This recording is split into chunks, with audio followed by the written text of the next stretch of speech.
The experiments we're going to do in this film have to do with vorticity. They illustrate the concept of vorticity in a physical way, and they also show how vorticity can be useful in understanding fluid flows.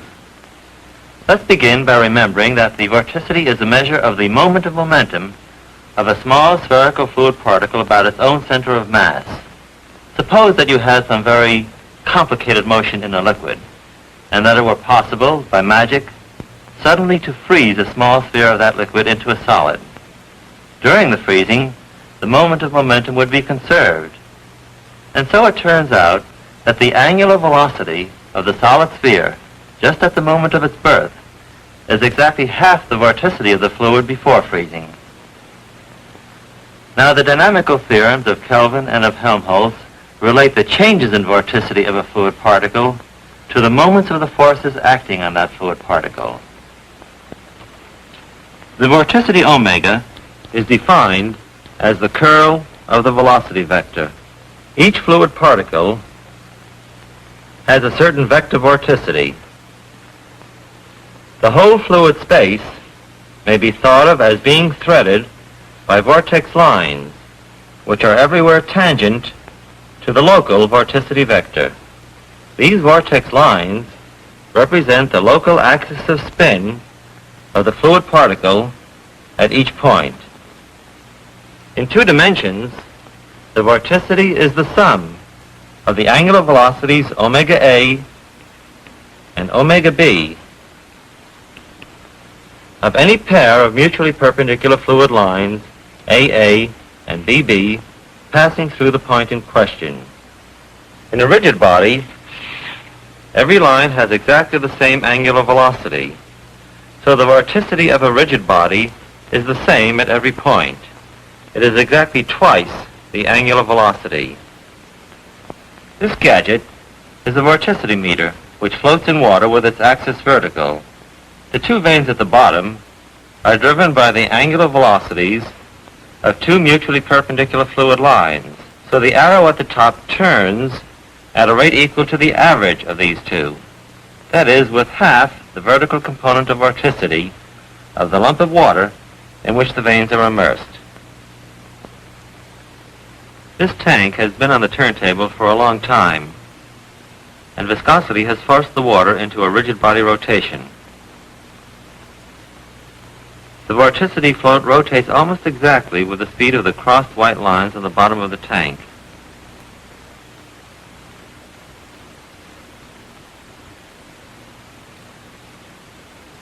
Sometimes the word rotation is used as a synonym for vorticity, but this does not mean that a flow has to be curved for vorticity to be present. Here, for instance, water flows in a straight channel.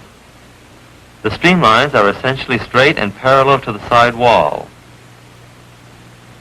But the arrow rotates, showing that vorticity is present.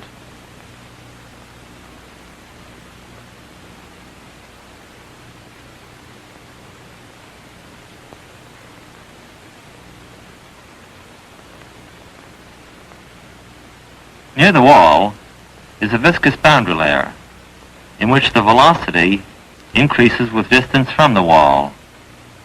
Let's look at a fluid cross. One leg moves downstream parallel to the wall, while the other leg rotates because of the non-uniform velocity distribution. So there's a net vorticity, and the vorticity meter spins.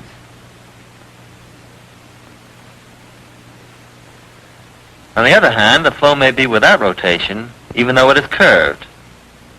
This is the plan view of a spiral vortex tank. Water passes from the reservoir through a flow straightener and into the tank through a tangential entry. It spirals round and round in a very tight vortex and finally leaves vertically through a drain in the center.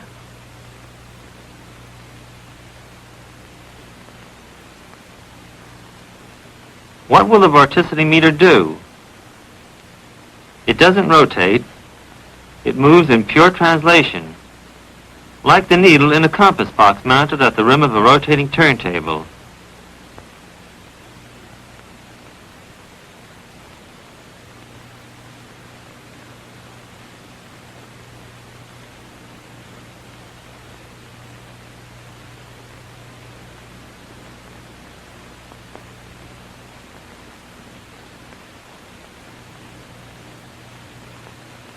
Let's look at a fluid cross as it goes round the vortex. Leg A follows the streamline, so it rotates counterclockwise. The angular momentum of the fluid is conserved as it flows toward the drain, so the tangential velocity varies inversely with the radius. This means that the velocity of the inner part of leg B is greater than the velocity of the outer part, and so leg B turns clockwise. The clockwise turning rate of B is just equal and opposite to the counterclockwise turning rate of A, and so the net vorticity is 0, and the vorticity float confirms this. Incidentally, since the two vanes of the float are rigidly connected, the float does not respond to the shear deformation of the two fluid lines, but only to their average angular velocity. There are several theorems which relate the vorticity to the dynamics of fluid flow. One of these is Crocco's theorem, which is nothing but a special form of the dynamical equations of motion. With steady motion, if the flow is incompressible, if there are no viscous forces, and if only conservative body forces are present, then the vector product of the velocity vector with the vorticity vector is equal to the gradient of the stagnation pressure divided by the density, where the stagnation pressure, or as it is sometimes called the Bernoulli number, is the sum of the static pressure and the dynamic pressure and the pressure associated with a body force field. Consider a two-dimensional flow in the plane of the paper. If the flow is two-dimensional, the vorticity vector is normal to the paper, while the velocity vector lies along the streamline. According to Crocco's theorem, the gradient of stagnation pressure is normal to both the velocity vector and the vorticity vector, that is, in this direction, and in the plane of the paper. So the stagnation pressure, P0, is constant along each streamline and varies between streamlines only if vorticity is present.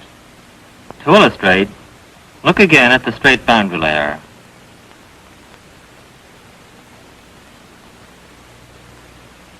The pressure is uniform across the boundary layer, but the velocity is variable, and so the stagnation pressure is variable.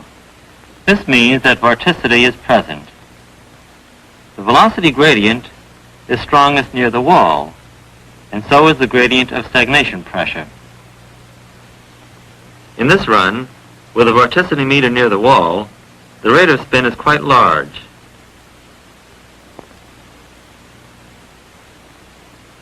Here, with a vorticity meter further out in the boundary layer, the rotation is less.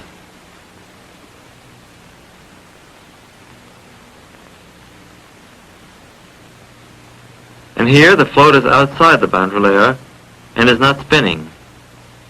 As it moves downstream, however, it enters the boundary layer, which has grown thicker, and finally begins to turn.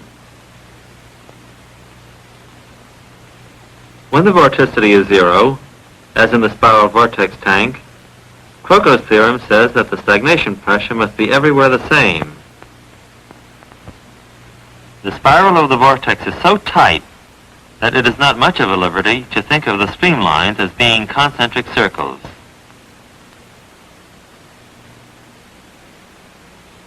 The equilibrium between the net pressure force acting on a fluid particle and the centrifugal force requires that the velocity v vary inversely with the radius r if the total pressure is to be constant throughout. This velocity law is exactly the condition required for the free surface to be a hyperboloid. Now the flow is being decreased, and you can see that the hole in the core doesn't really extend downward indefinitely. The infinite velocities and shear rates theoretically at the axis are undone by large viscous forces which come into play there. But as we increase the speed again, the vortex strengthens, and the bottom of the hole drops out of sight.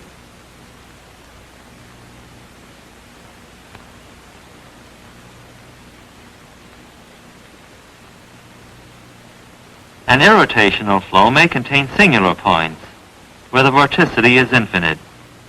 In the spiral vortex flow, a highly concentrated vorticity exists right at the center. Look at a fluid cross right at the center. Only at this point do both these arms rotate in the same direction.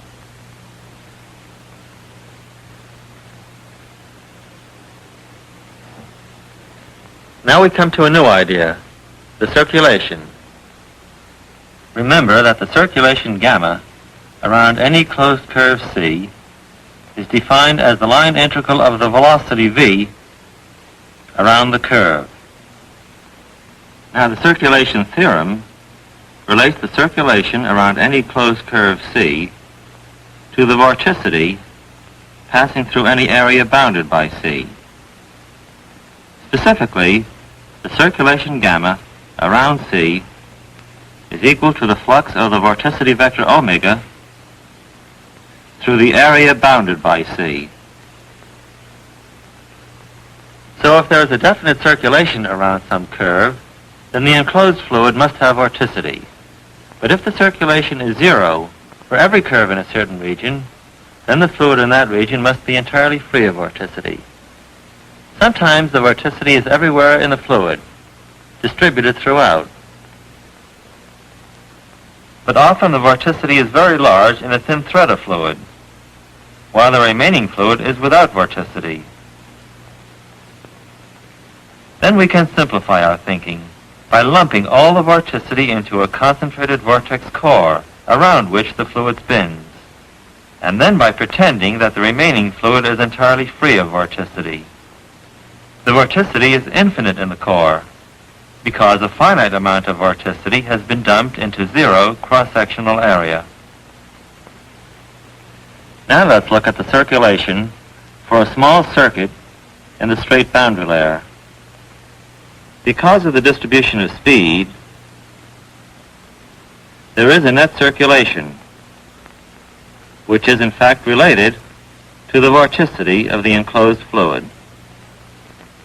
In cross-section, a single vortex line with non-vortical fluid outside appears as a point around which the fluid moves in concentric circles. The velocity varies inversely with radius.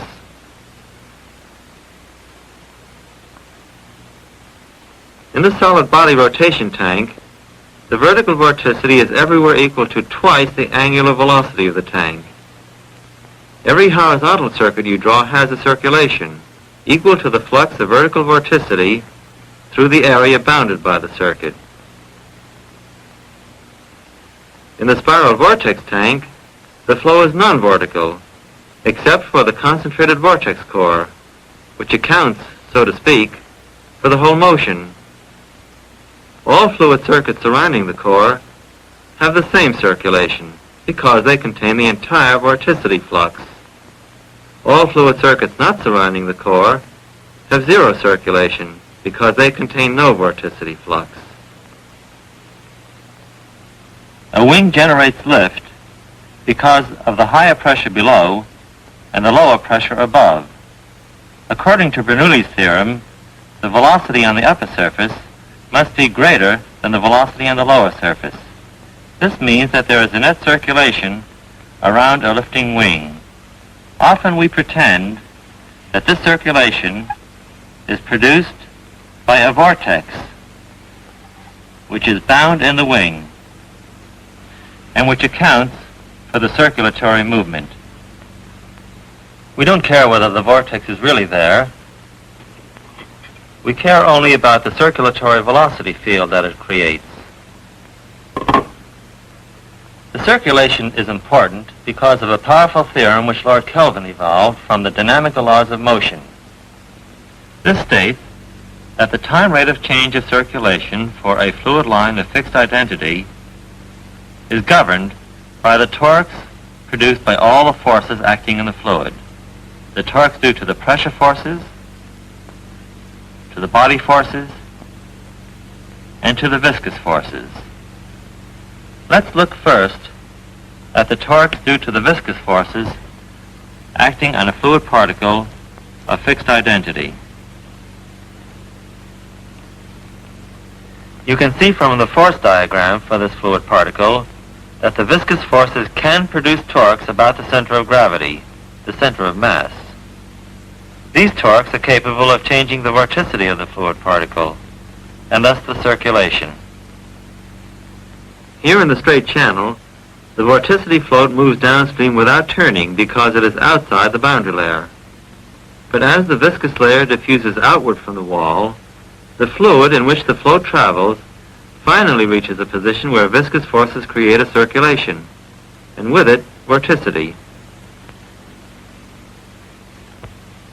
Here again is the tank on the turntable, with no motion and with no circulation. Now the turntable has started, but the fluid in the middle doesn't move because none of the agencies which create circulation have yet come into play there. Next to the wall, however, the fluid does circulate because of viscous stresses.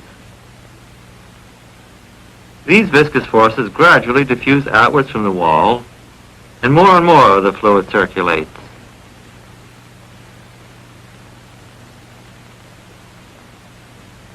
In the end, viscosity brings all the fluid into a perfect solid body rotation. At this point, paradoxically, the viscous forces have vanished altogether, and there is nothing to force further changes in circulation. Now the turntable has stopped, but the motion continues unchanged, except near the walls of the tank where viscous forces act. The retarding viscous torque diffuses inward and decreases the circulation more and more until finally the whole fluid is at rest.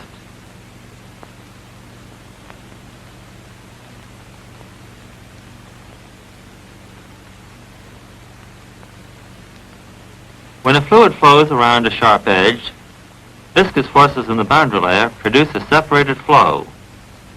The fluid which has been affected by concentrated viscous forces forms a concentrated vortex.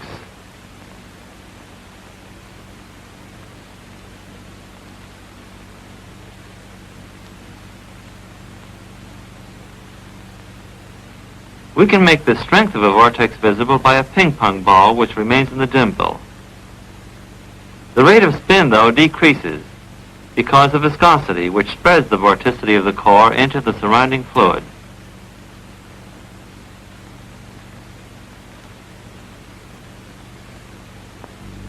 Now let's look at the body forces G as a circulation changing factor. If these are irrotational, that is conservative, this term is zero. But for rotational body forces, that is non-conservative forces, this term is generally not zero. Look at this small circular piece of fluid. If the net body force G passes directly through the center of gravity, this force produces no torques to change the circulation or the vorticity.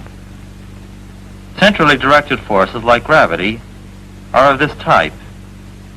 They are irrotational. There are two important rotational forces which change circulation and vorticity: Coriolis forces in a rotating reference frame and electromagnetic forces due to the flow of an electric current at an angle to a magnetic field.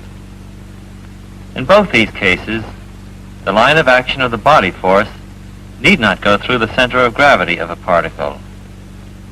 Because of such forces, the oceans and the atmosphere are full of vorticity, and so are magnetohydrodynamic flows. Does the vortex in the bathtub always turn in the same direction? Does it depend on which hemisphere you're in? You can't really tell in the bathtub. The Coriolis forces due to the Earth's rotation are incredibly small, only about 1/1000th the force of gravity. But we've built an apparatus in which this is the dominant force. This large circular tank has a very small drain hole in the center. The tank is being filled with water, swirling clockwise. Remember, clockwise. We waited a day to let the motion die down.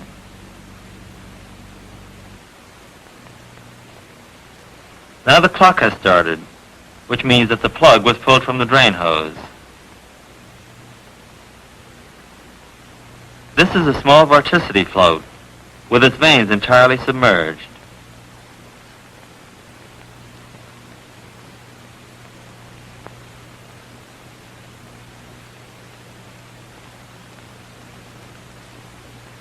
For several minutes, nothing much happens.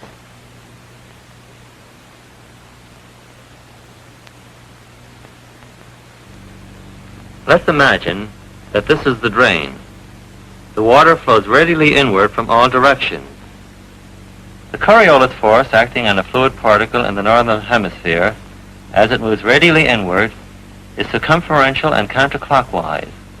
This force, integrated around a circle, contributes a counterclockwise torque in Kelvin's theorem. This tends to make the circulation increase with time counterclockwise. In the reference frame of the Earth, a fluid circle, which starts at one radius with zero circulation, acquires, or should acquire, counterclockwise circulation as time proceeds. Now, back at the tank again. At 9 minutes, there is still no perceptible motion. But at 16 minutes, we begin to see a distinct counterclockwise motion.